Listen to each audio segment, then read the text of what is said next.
Shoutout mga pare, mga mare. Ano kayang reaksyon dito ni Kuya Rider sa makikita nyong ibabayad kong ere? Ayan, kita nyo po, piso po yan. Di ko kayang tanggapin.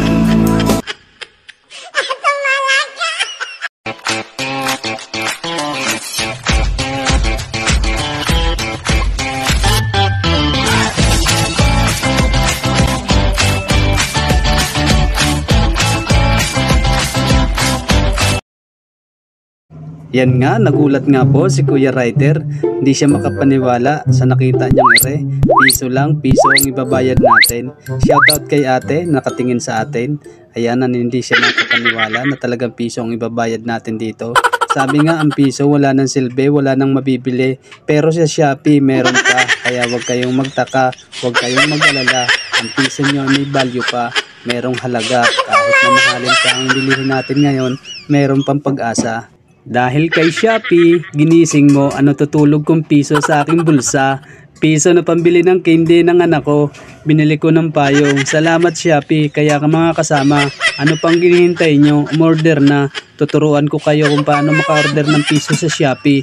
Pero wag nyo munang kalimutan i-subscribe, like and share ng aking video. Pindutin nyo na rin po yung notification bell para updated kayo sa mga video na i-upload ko. Tungkol ito sa mga kaalaman, impormasyon, inspirasyon na magagamit natin sa pang-araw-araw nating pamumuhay. Ano pa, tara na, order na tayo sa Shopee. 1 hour later.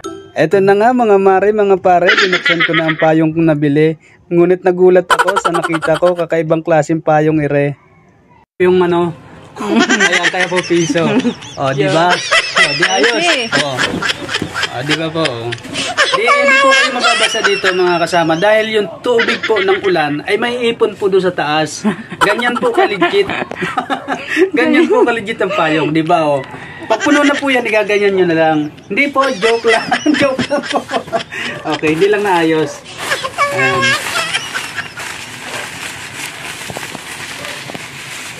Ayan. Kasi bago pa po yan, bago pa po. Ayan o, di ba?